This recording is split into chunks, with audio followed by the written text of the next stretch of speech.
नमो अनंतारं नमो सिद्धारं नमो आर्यारं नमो वज्रायारं नमो लोहे सवसाहुरं शुद्धात्मान्मनेकान्तं साधमुत्तम मंगलम वंदे संदष्टसिद्ध्यर्थं संदष्टार्थप्रकाशकं मंगलम भगवान वीरो मंगलम गौतम गणी मंगलम कुंद कुंदाद्यो जैन धर्मोस्तु मंगलम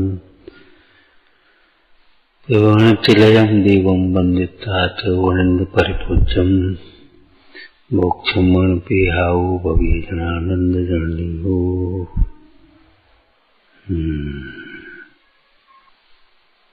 अपना चित्त धर्म से कैसे चलित होता है? पहले तो अतिक्रम होता है, मन की मलिनता आ जाती जो मार्ग के प्रति, मोक्ष मार्ग के प्रति सामान्य रूप से कहें तो, भेद से कहें तो सम्यक दर्शन ज्ञान चारित्र के प्रति, और व्यवहार न से कहें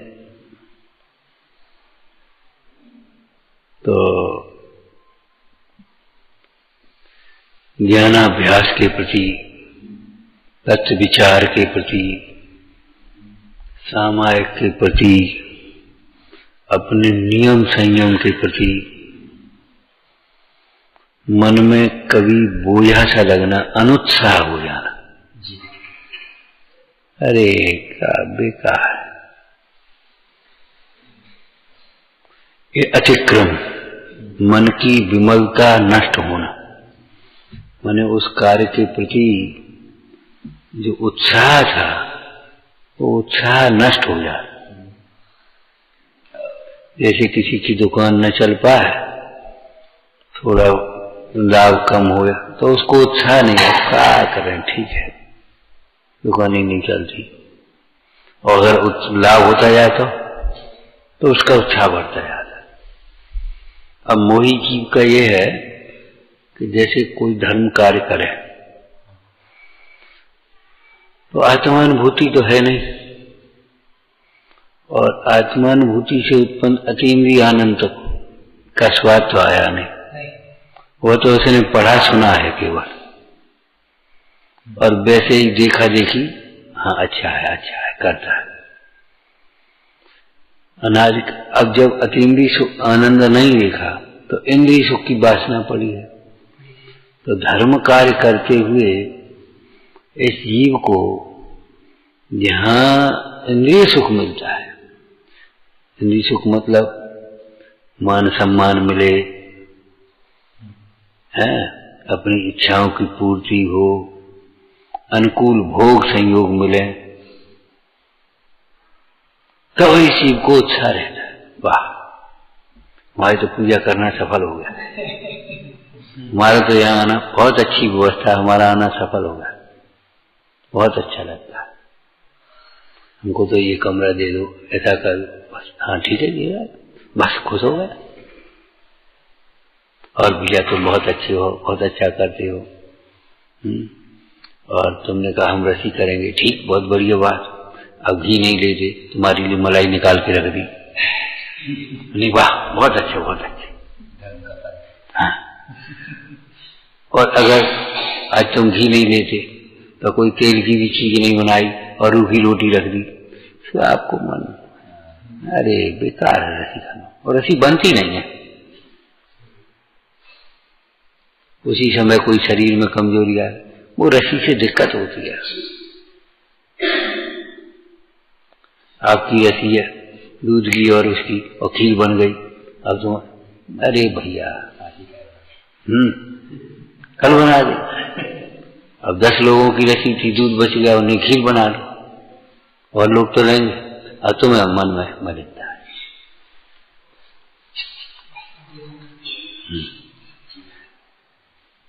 तो इस प्रकार से मन चलित होता है। तो मूल में तो अपने आत्म स्वभाव से चलन होना, तो आत्म स्वभाव से चलने का तो नियम सार जी में उदाहरण दिया ही है अमृता सीत का। जो तू अपने आत्म स्वभाव से चलित होगा तो सर्व दोषों का प्रसंग आएगा। पता नहीं कितने कहां दोष बनते चले आए, तो मन में फिर उल्टा चलता रहे। अब देखो, कार्य होना भवितव्य और उदय के आधीन। अब वो क्या करेगा, यहाँ तो पक्षपात होता है, उनसे सब पूछते हैं, हमें कौन पूछता है, हमारी कौन सुनता है, हमारे लिए किसी को टाइम नहीं है, हमारी कोई सुनता ही नहीं है, हमें कोई ढंग से पूछता ही नहीं है, हमसे खिलाने पिलाने में हमसे कोई ये नहीं है। इस प्रकार का ये जो है ना, ये है चलायमानपना। उसका स्वरूप भी तो समझो, चलायमानपना क्या है। और अंत में क्या होता है, चलो हमें नहीं देना, दूसरे मत में चले गए। यहाँ कोई कुछ नहीं होता, मोचियों में बनेंगे साहब, चलो अपन वहां, चलो वहां को।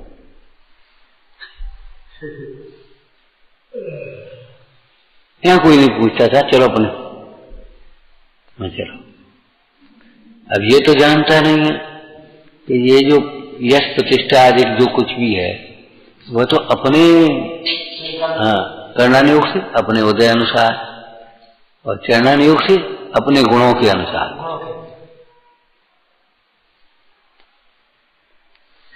लेकिन इस जीव को ये ज्ञान तो है नहीं,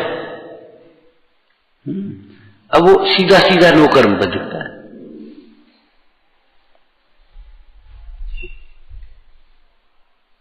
एक चर्चा हमने शायद 2-3 दिन पहले में की होगी कि अपन जिस संबंध में विपरीत सोचते रहते हैं, तो अपना अकारण बैर सामने खड़े हो जाता है। अभिमानी का जगत बैर ही होता है, तो तुम सोचते रहो जी ऐसा है, जी ऐसा है, जी ऐसा है, वैसा। तो अब तुम्हें देख करके जबरन परिणाम बिगड़ेंगे। इसके लिए क्या करना चाहिए कि हमें विपरीत सोचना बंद कर देना चाहिए। बस स्थितिकरण हो जाए।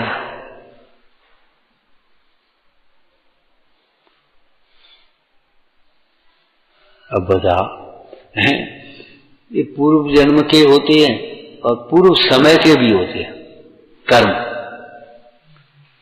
पूर्व जन्म अनंत जन्मों के बंधे हुए कर्म तो उदय में आएंगे नहीं, आएंगे?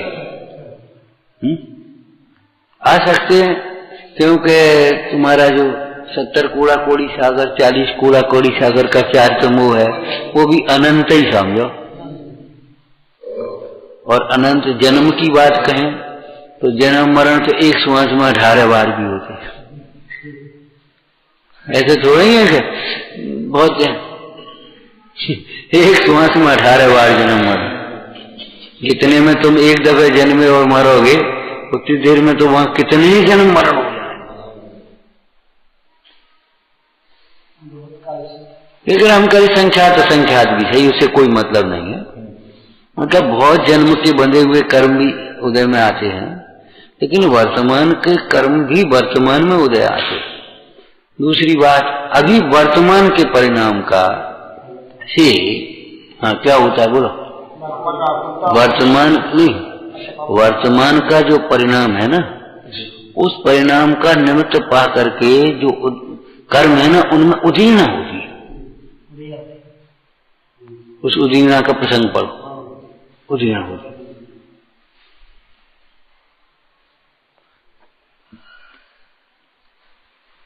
देखो, भीगे हृदय से और आत्मार्थ की दृष्टि से पढ़ो तो जिनवाणी में हम करीब बहुत रस मिल जाए और सारी मार्ग मिल जाए। अब वैसे तुम पढ़ते जाओ, कुछ नहीं होने। पढ़ दिया तुमने, आज हमने कहा तो पढ़ दिया, उदीना पढ़ दी, जाकर के पढ़ दी।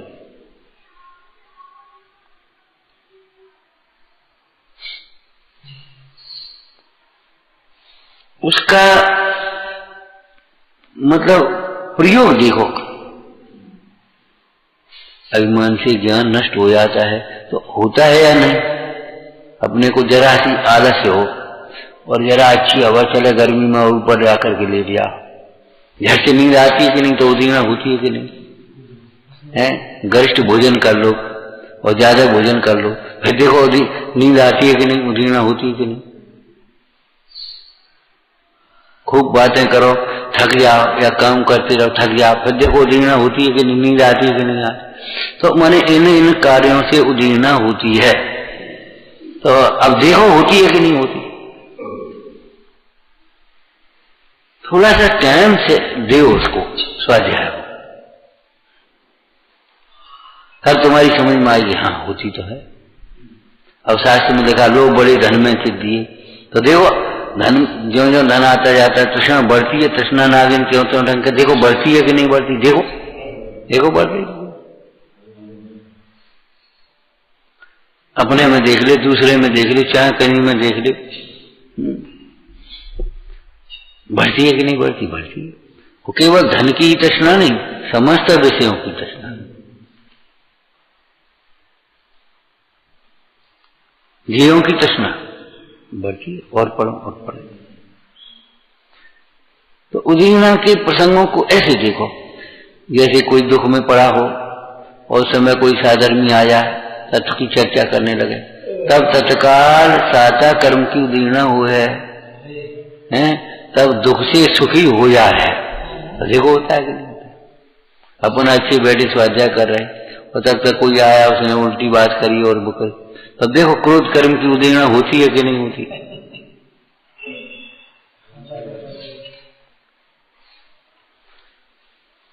तो स्वाध्याय को खाली बांचो नहीं, बांचने के साथ साथ उसको देखो। और नहीं तो तुम बताओ ये सब बातें नहीं है तो राजा रंग कैसे हो जाता है, रंग का राजा कैसे हो जाता है? निरोगी रोगी कैसे हो जाता है, रोगी निरोगी कैसे होता है?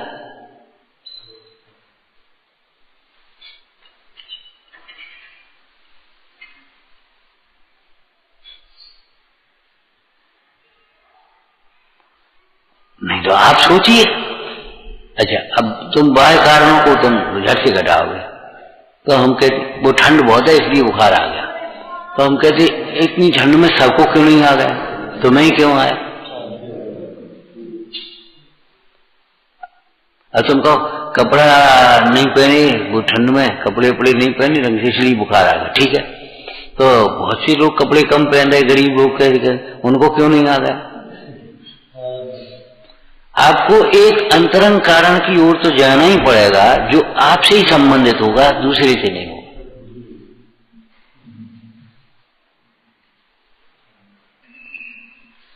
और वो चरणन योग कर्णन योग में से आप निकाल लो। क्या आपको बुखार आया, ठंड तो निमित्त मात्र है, आपके अंतर की विकृति है। चिकित्सा विज्ञान में प्रतिरोधक क्षमता आपकी कम है, इसको वे लोग एलर्जी कह देते हैं। जैसे आपको धूल जरा सी हो जाती, धूल से एलर्जी होती है। अरे धूल से एलर्जी होती है, धूल में खेलने लौटने वालों को कहाँ एलर्जी लगी है?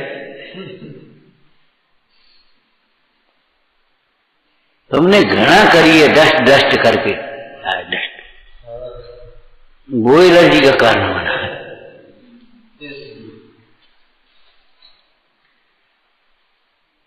प्रतिरोधक क्षमता कम हो, एक निश्चित प्रकार का भोजन आप करते जाओ, उसके बाद थोड़ा सा परिवर्तन होगा तो आप उसे झेल नहीं पाएंगे। और जो भोजन है उस प्रकार का भोजन करते रहोगे, आप कोई दिक्कत नहीं आएगी। इसीलिए दो शब्द आपको बताए थे, यथा लब्ध को स्वीकार करना सीखो, यथेच्छ को नहीं। उसमें विवेक लगाओ। आज भारी भोजन मिला, थोड़ा कम खाओ, बस खत्म हो गई बात। उस दिन मेहनत कर लो, कुछ और मतलब उसका पाचन कैसे हो उस बात को सोच लो।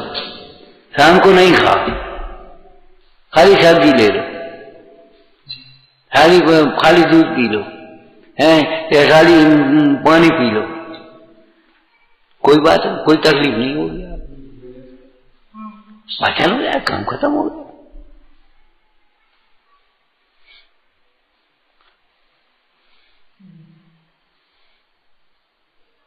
डरो मत, वो सब्जी बिना पेट खराब हो जाता है। अब इतनी सब्जियां चल गई भैया, दाल रोटी खाती है।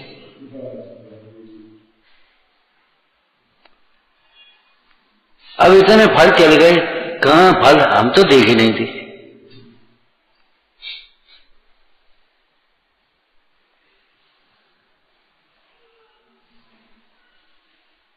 माने विपरीत विचार से बहुत कर्म बनते हैं।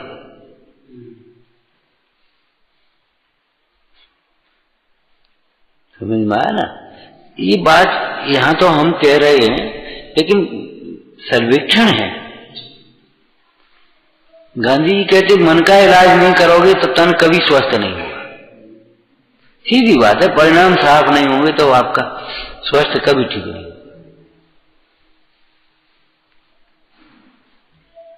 ये तो द्वार हैं, आंख नाक कान वगैरह, ये तो सब द्वार हैं। के दांतों में से खून आ रहा है, पेट खराब है, आपके भोजन का तरीका खराब है।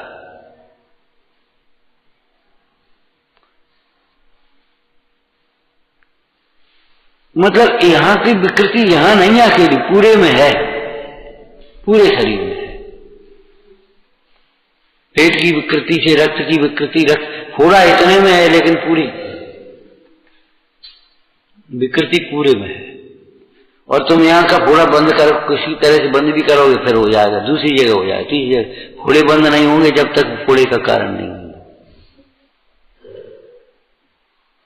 और नहीं तो ये, अब ये सोचो मुनिराज को क्यों नहीं ना मुंह में बदबू आती है, दांत खराब क्यों नहीं होते उनके, बताओ। अबे कुल्ला भी नहीं करते और तो दांत खराब नहीं, बदबू नहीं। लेकिन उनकी आहारचर्या तो देखो, पहले आकर के पानी पी लेंगे, सब पूरा निकल जाएगा नीचे, उसके बाद भोजन लेंगे और फिर जाकर के चले जाएंगे, खड़े रह करके कायस्तर करेंगे, वंदना वगैरह करेंगे, अध्याय करेंगे।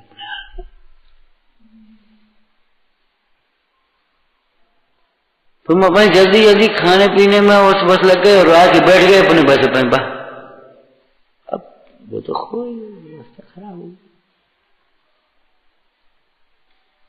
टहलने नहीं जाते लेकिन बिहार होता है कि नहीं उनका पता, शौच के लिए जाते कि नहीं, वंदना के लिए जाते,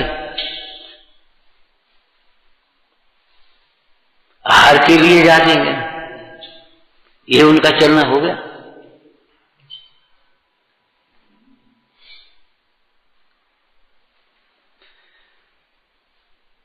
माने अधूरा ज्ञान का मतलब ये भी है हमारा, मतलब कि कर्णन योग का ज्ञान नहीं होता, चरणन योग का ज्ञान नहीं है, खाली बस भगतब सोच रही है, भगतब को उल्टा जो होने वही हो जाए आपका।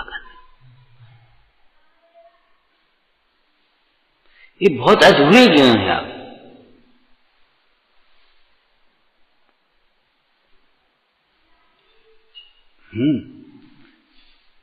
भाई गाड़ी खराब हो गई, पूरा इंजन वो खोल के देख रहा कहाँ क्या कर, तब वो ढूंढ पाता है।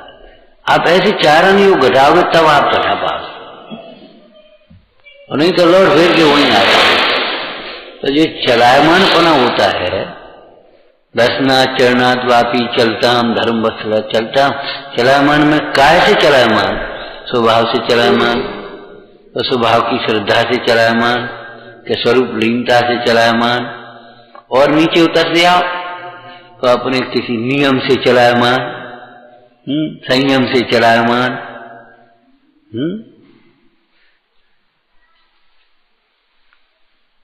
ये विपरीत विचार आया क्यों? आपने उसके एक कारण विपर्य टोटमंजी लिखा, स्वरूप विपर्य कारण विपर्य, तो कारण विपर्य में क्या लिखा? मूल कारण को तो जानता नहीं, योग्यता ये प्रतियामक कारण उसको भी नहीं जानता, और अंतरंग निमित्त कर्मोदय उसको भी नहीं जानता। नहीं, उदय और भवितव्य वो मूल कारण वो तो नहीं जानता। अब वो बाह्य कारणों को कारण मानता, तब वह चलायमान होता है। ज्ञान ही स्थितकरण करता है। अभी चल रही थी तुम्हारी चर्चा मोक्ष मार्ग प्रकाश है, तो हमने क्या कहा था वहां, ये तो चलेगा जी। ने कहा क्या एक भाव है मोक्ष मार्ग प्रकाशक। मोक्ष मार्ग प्रकाशक माने सम्यक ज्ञान। भाई प्रकाशक तो ज्ञान होगा, संसार के दुखों को भी प्रकाशित करने वाला कौन है, और संसार के दुखों से छूटने का उपाय बताने वाला भी कौन है? ज्ञान ही तो प्रकाशक है। मोक्ष मार्ग का भी प्रकाश करने वाला कौन है? सम्यक ज्ञान। सम्यक ज्ञान में ही दुख से छूटने का उपाय जाना जाता है कि हाँ ये है सुखी होने का उपाय, ये है दुख से छूटने का उपाय। सम्यक ज्ञान से जाना जाएगा। सम्यक ज्ञान बिना कैसे जाना जाएगा? वो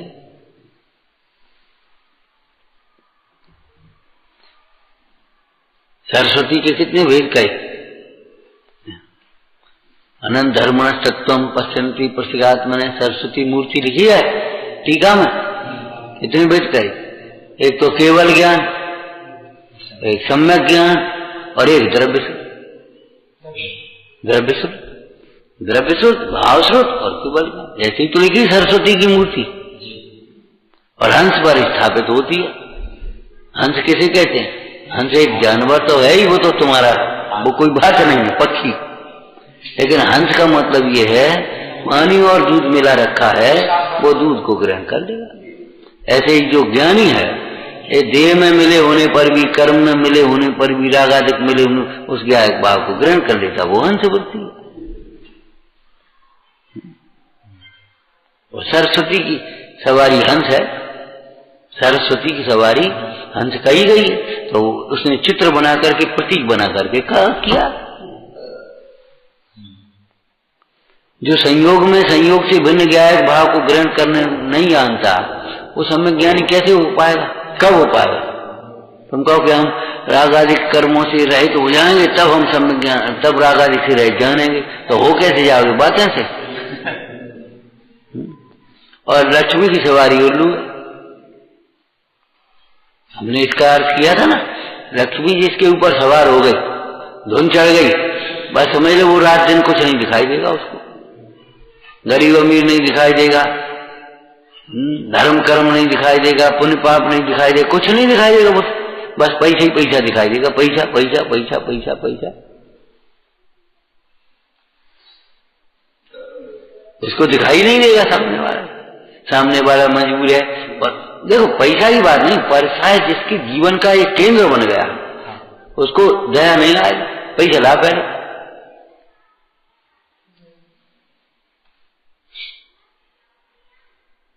लोभियों का दमन योगियों से। अरे लोभियों का दमन ही नहीं है, लोभ का दमन कर देता हो तो। लेकिन वो तो बाह्य दमन की बात करी कि लोभियों का दमन माने वो रूखा सूखा खा लेंगे पैसा होते हुए भी। अब को इतना महंगा चीज को ले, कहां से ला, कहां खर्च करें?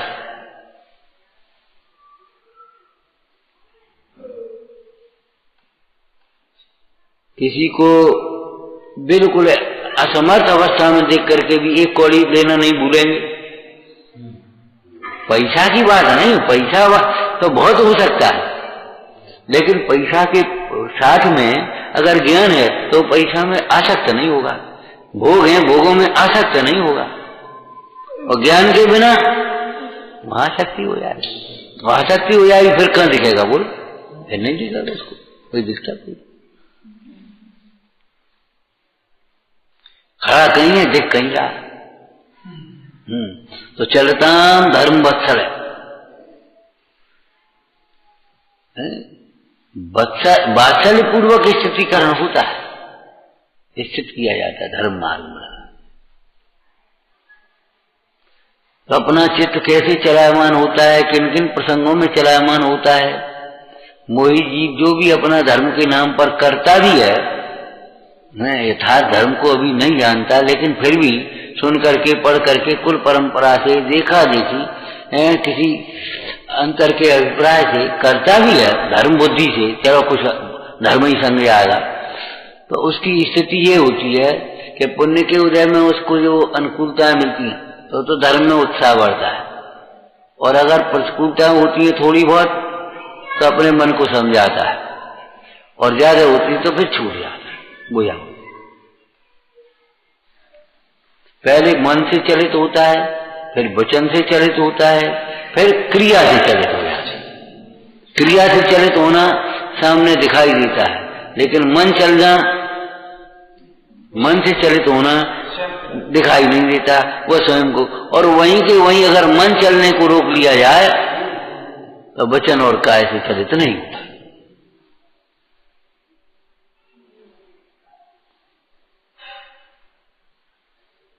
देखो स्वाध्याय जितना भी होता है अधूरा है चर्चा में, तो चर्चा तो पूरी होती नहीं ना, वचनातीत है, अचिंत्य है, इसलिए उसके संबंध में अपने जीवन से जोड़ते हुए खूब चिंतन करते रहा कर। संत निरंतर चिंतत है, और तब तक करते रहा करो जब तक कि वो उसका प्रयोजन सिद्ध न हो जाए। ओम नमः। हे जिनवाणी भारती तो ही जपूं दिन रैन, जो तेरी शरणागत सो पावे सुख चैन। वाणी के ज्ञान से सूझे लोकालो, सो वाणी मस्तक नमो सदा देत हूँ